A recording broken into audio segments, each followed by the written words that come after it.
Bismillah ar-Rahman ar-Rahim, salam alaikum wa rahmatullahi wa barakatuh. Que la paix et la bénédiction soient sur notre prophète. Merci de me rejoindre dans cette vidéo. Une autre fois, nous allons poursuivre notre série de cours qui concernait l'analyse en composantes principales. Donc aujourd'hui, on va voir en particulier c'est quoi une valeur propre en ACP et comment calculer et son objectif. Tout ça, on va clarifier ensemble et on va voir ensemble. Allons-y, attaquons la définition. Qu'est-ce que nous dit la définition? Les valeurs propres en ACP, c'est-à-dire analyse en composantes principales, sont des escalaires qui représentent la quantité de variance, autrement dit information, expliquée par chaque composante principale. Et composante principale, ça signifie les axes du plan factoriel. Et elles sont obtenues à partir de la matrice de variance covariance en utilisant cette formule. Donc on va utiliser cette formule, c'est polynôme de la valeur propre, c'est-à-dire de l'escalaire, est égal au déterminant entre la matrice de variance covariance moins la matrice d'unité multipliée par l'escalaire. Voilà. Donc avec V qui est la matrice de variance covariance, IN qui est la matrice d'unité et lambda qui signifie l'escalaire. Donc c'est quoi l'objectif de la valeur propre? Les valeurs propres nous permettent de bien extraire les axes principaux qui sont propices à l'explication de données et comment la tendance varie. Donc en gros, ou bien en résumé, les valeurs propres ce sont des outils mathématiques. Mais on utilise dans le cas de l'ACP pour bien extraire les axes principaux. C'est-à-dire, je vous rappelle que l'ACP, elle, sa base est de réduire les dimensions qui expliquent les données en une dimension de deux axes. Donc, pour choisir les axes qui convient à bien traduire les données ou bien l'information des données, donc c'est la valeur propre qui va nous aider à bien extraire ces axes en question. Voilà son objectif. Donc maintenant on va voir les étapes.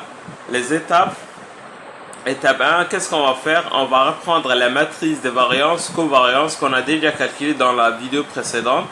Puis on va calculer la différence entre la matrice variance covariance et la matrice d'unité. Donc on va voir dans l'exemple c'est quoi la matrice d'unité. Donc on va répondre à calculer à cette opération V moins lambda de IN. On va calculer dans l'étape de ça. Puis étape 3, on va appliquer cette formule qui est P de lambda est égal déterminant entre matrice de variance covariance moins la multiplication entre les scalaires fois la matrice d'unité.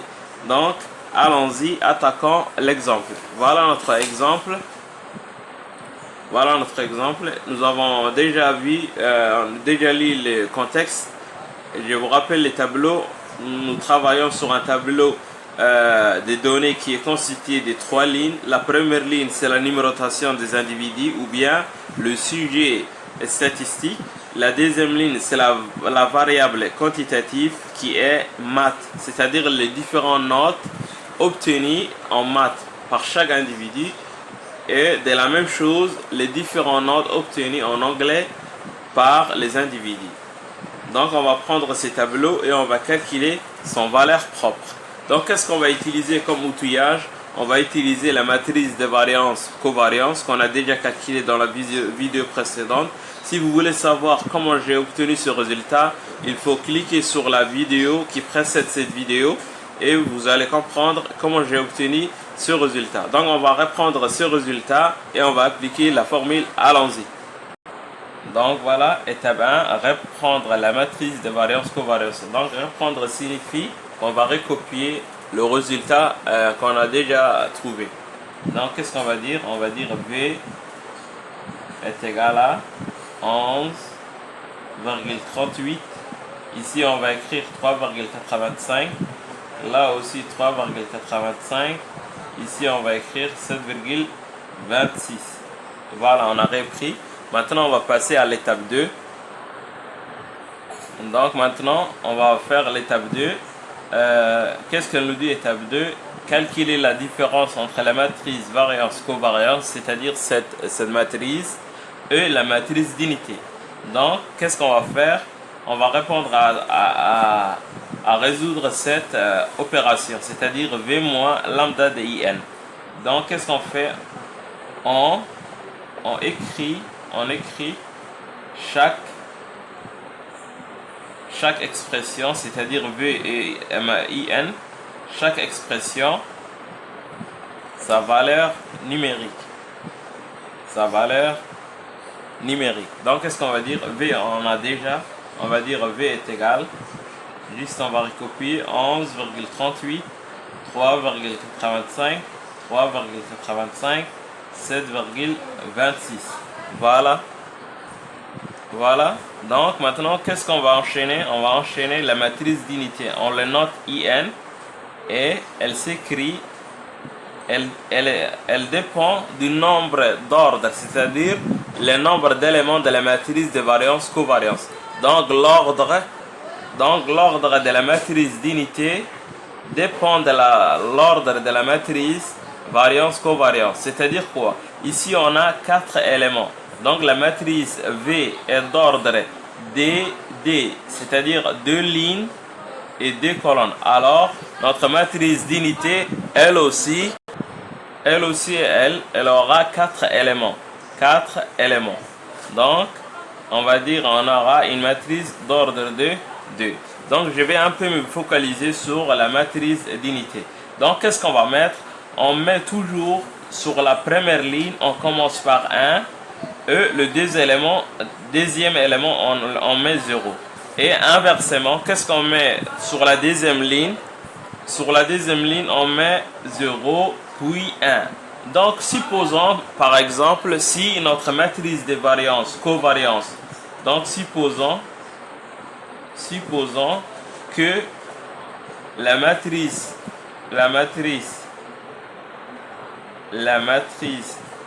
V, c'est-à-dire la matrice variance-covariance, était d'ordre 3. Si la matrice V était d'ordre 3, c'est-à-dire 3 lignes, 3 colonnes, alors notre matrice d'unité, elle va devenir combien? Elle va devenir 3 éléments, 3 lignes, 3 colonnes. Donc, comment on va remplir? On va dire 1. Toujours, on commence par 1.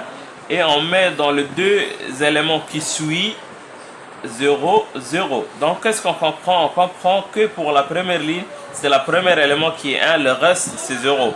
Maintenant, sur la deuxième ligne, qu'est-ce qu'on va faire? On va commencer par 0. Mais dans le deuxième rubrique ou bien deuxième élément, qu'est-ce qu'on va mettre? 1. Et ce qui suit ça, on va dire 0. Et ce qui précède 1, on va le mettre 0. Ça, c'est la deuxième ligne. Donc maintenant, sur la troisième ligne, qu'est-ce qu'on va faire? On va commencer 0, 0 et 1. Donc, cela signifie quoi? Pour la matrice d'unité, on met sur la première ligne, on commence par 1. Sur la deuxième ligne, spécifiquement, la deuxième rang, on met 1. Et pour la troisième ligne, on met le troisième rang 1. Donc, ainsi de suite. Pour l'ordre 4, on va commencer 1. On va mettre dans les 3 autres cases 0. Ici, on va commencer par 0, 0, 1, 0. 0, 0, 0, 1. Donc, ça dépend de l'ordre de la matrice de variance-covariance. Donc, voilà un petit résumé sur la matrice d'unité. Donc, maintenant, on va faire notre opération. Allons-y. Donc, on est toujours dans l'étape 2. On va calculer V moins lambda de IN. Voilà notre V, voilà notre IN. Lambda, c'est un scalaire. Allons-y. Qu'est-ce qu'on va dire? On va faire comme l'expression. Donc, on va écrire cette matrice. On va dire 11,38, 3,85, 3,85, 7,26. Après, on va dire moins. On va écrire lambda, on va écrire cette matrice. On va dire 1, 0, 0, 1. Voilà. Donc, qu'est-ce qu'on va faire? On va commencer par les produits. Donc, on va réécrire cette expression. On va dire 11,38, 3,85, 3,85, 7,26, puis moins. Donc, comment on va faire le produit entre lambda et cette matrice d'unité? On va dire, lambda fois 1, c'est lambda. Lambda fois 0, c'est 0. Lambda fois 0, c'est 0. Lambda fois 1, c'est lambda. Donc, le produit entre un terme ou bien une valeur fois une matrice, on fait élément par élément. Donc maintenant, qu'est-ce qu'on va faire? On va faire la soustraction entre deux matrices. Donc comment ça se fait cette soustraction? Et c'est fait élément par élément. Donc le premier élément moins le premier élément. Deuxième élément moins deuxième élément. Troisième élément moins troisième élément. Quatrième élément moins quatrième élément. Donc qu'est-ce qu'on va écrire?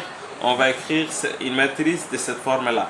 On va dire 11,38 moins lambda. Ici, on va dire 3,85 moins lambda. On va fermer le crochet. Ici, on va dire 3,85. Ici, c'est 0. Pardon. Ici, c'est 0. 3,85 moins 0. Ça, moins ça. Et en bas, on va dire 3,85 moins 0. Ça, moins ça. Et enfin, on va dire 7,26 moins lambda. Donc, ça va devenir comme ça. 7,6 moins lambda. Donc, qu'est-ce qu'on va trouver au final? On va trouver une matrice de cette forme-là. Donc, notre matrice va devenir 11,38 moins lambda. Ici, c'est pas 0, c'est 3,85. Crochet. En bas, c'est 3,85 tout court. Et on va dire 7,26 moins lambda. Donc, voilà notre matrice. Cette matrice, c'est quoi? C'est V moins lambda de IN. Donc voilà. Donc cette expression est égale à cette matrice. Une matrice qui contient comme valeur 11,38 moins lambda, 3,35, 3,35, 7,26 moins lambda. Donc maintenant on va passer à l'étape 3. Donc l'étape 3, qu'est-ce qu'elle nous disait? Étape 2. On nous a demandé de calculer V moins lambda IN. Étape 3, qu'est-ce qu'on va faire? On va résoudre la formule initiale, c'est-à-dire le polynôme de la valeur propre est égal à déterminant de cette expression. Donc cette expression, dans le déterminant, on a sa valeur numérique. Donc on va calculer le déterminant de ces matrices. Allons-y. Donc voilà la troisième étape. Qu'est-ce qu'on va faire? On va calculer le polynôme de la valeur propre qui est égal à déterminant de l'expression V moins lambda IN. Donc, or, on a déjà trouvé V moins lambda de IN qui est égal à cette matrice 11,38 moins lambda, 3,85, 3,35, 7,26 moins lambda. Donc maintenant, on va calculer le déterminant de cette expression. Autrement dit, le déterminant de cette matrice. Donc, qu'est-ce qu'on va dire? On va dire déterminant de V moins lambda de IN est égal, au lieu du crochet, pour dire déterminant, on va faire des barres, des lignes. On va tracer des lignes. Donc, ça va nous donner 11,38. Toujours les valeurs, on va garder telle qu'elle est. Ici, on va écrire 3,85, 3,85. Ici, en bas, on va écrire 7,26 moins lambda. Et on va pas fermer les crochets, mais on va tracer une barre pour dire qu'il s'agit d'un déterminant. Donc maintenant, comment on va calculer à partir de cette forme-là, de cette nouvelle forme, le déterminant? Donc le déterminant se calcule par une formule, c'est-à-dire on va faire ça fois ça moins ça fois ça. Donc ça veut dire comme ça, on va dire 11, on va fermer les crochets, un petit crochet, c'est pas le grand crochet, on va dire entre parenthèses 11,38 moins lambda fois ça. On va faire le produit entre les valeurs du diagonale. Fois, on va dire, ici on peut mettre un petit fois 7,26 moins lambda, moins soustraction. Cette moins, c'est la moins de la formule.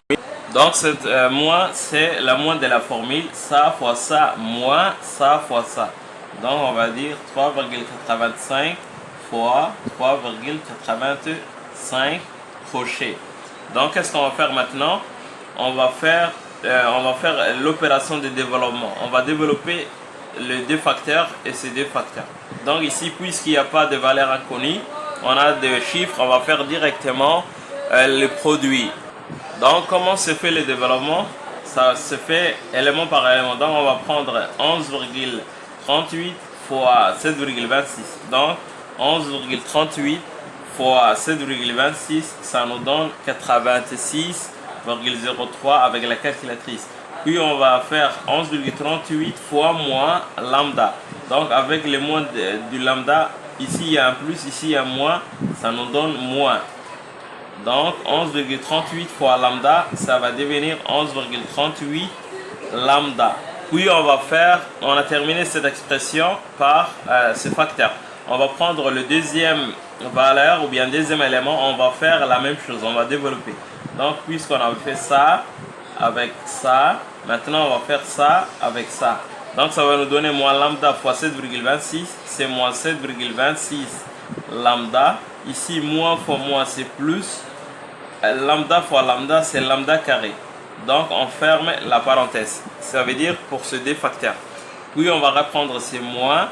Donc 3,35 fois 3,35, puisqu'il s'agit de la même valeur, on va dire 3,85 au carré crochet. Maintenant, qu'est-ce qu'on va faire? On va écrire ces différentes valeurs dans l'ordre. On va commencer du plus grand au plus petit. Donc ici, l'ordre le plus grand c'est lambda au carré. Donc on va dire lambda au carré moins 11,38 moins 7,26 lambda. Avec la calculatrice, ça nous donne moins 19,11 lambda, puisqu'il s'agit d'une même expression.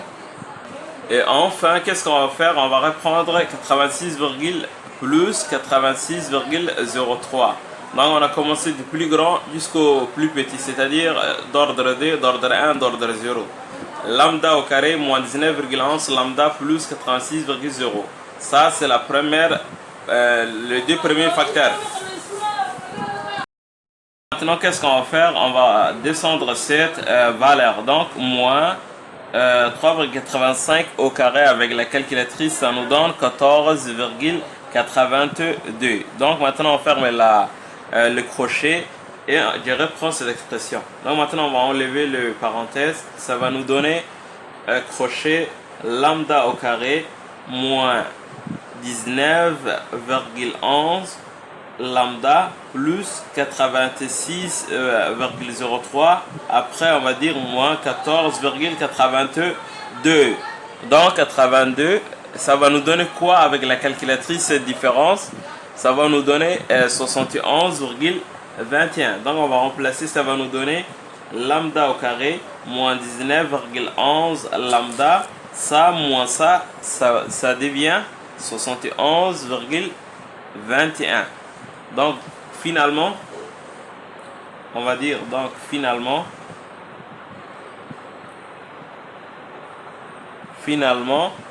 P de lambda est égal à déterminant de la matrice de variance-covariance moins lambda de la matrice d'unité est égal à lambda carré moins 19,11 lambda plus 71,21. Donc ici on vient de trouver l'expression, mais on n'a pas encore trouvé les valeurs propres. Donc qu'est-ce qu'on va faire? On va faire ça. Donc allons-y. Donc maintenant on est arrivé à la quatrième partie, la quatrième partie plutôt. Pour trouver les valeurs propres, il suffit de résoudre P de lambda est égal lambda carré moins 19,11 lambda plus 71,21 égale 0. Donc on va résoudre cette expression. Donc qu'est-ce qu'on va dire? On va dire comme ça. Donc, puisqu'il s'agit d'un polynôme de second degré sous la forme f de x égale à x au carré plus bx plus c égale 0. Donc voilà, x, au lieu de x on a lambda au carré, au lieu de x normal, x carré on a lambda carré, x on a lambda, et ici c c'est 71,21. égale 0, c'est comme si on nous demandait de résoudre cette forme. Donc, qu'est-ce qu'on va dire? P de lambda égale 0 équivaut à dire cette expression lambda carré moins 19,11 lambda plus 71,21 égale 0. Donc, on va calculer ce qu'on appelle le discriminant qui est égal à b carré moins 4ac. Donc, ça, c'est une formule. Donc, ce discriminant est égal, P, c'est le deuxième élément, moins 19,11. Donc, on va dire moins 19,11 au carré, plus, c'est pas plus, moins plutôt 4, c'est la formule, fois A qui est égal à 1, fois C qui est égal à 71,21. Donc, delta est égal à moins 19,11 au carré. Avec la calculatrice, c'est 365,19, cette expression, moins 4 fois 1 qui est égal à 4 fois 71,21 qui est égal à 284,84. Donc ça c'est d'après la calculatrice. Maintenant, on va faire la différence entre ça avec ça. Avec la calculatrice, on obtient 80,35. Donc qu'est-ce qu'on conclut? On conclut que 80,35 est supérieur à 0. Donc on a des solutions. Donc la première solution c'est lambda 1 qui est égal à moins b plus racine de discriminant sur 2a. Puis ici on a lambda d, deuxième valeur propre, moins b, moins racine de discriminant sur 2a. Donc on va remplacer chaque expression par sa valeur. Moins b sur la formule c'est la moins de la formule. Avec le moins de cette expression, ça devient moins 19,11.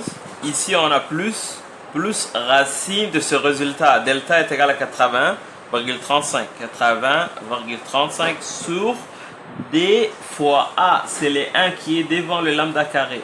D fois 1. Donc ça va nous donner combien? Ici on va réécrire la même chose. On va dire moins, parenthèse, moins 19,11. Moins, au lieu de plus, ici on a moins discriminant de 80,35 sur D fois 1. Donc maintenant, on va réécrire lambda 1 est égal. Cette expression avec la calculatrice, ça va nous donner ça. Ça va nous donner 28,07 sur 2 fois 1 sur 2. Donc ça, cette fraction, elle est égale à 14,03. Et lambda 2, cette expression avec la calculatrice, ça nous donne 10,14 sur 2, puisqu'il s'agit de 2 fois 1. Donc ça aussi, cette fraction est égale à 5,07. Donc voilà les valeurs finales. Donc qu'est-ce qu'on va conclure? On va conclure les valeurs propres sont lambda qui est égal à lambda 1, 14,03 et lambda d est égal à 5,07. Voilà le résultat du polynôme. Il nous a donné les deux valeurs propres associées à la matrice de variance covariance. Enfin, merci pour votre attention. N'oubliez pas de liker la page et walhamdulillah rabbil alamin. À la prochaine pour une nouvelle notion.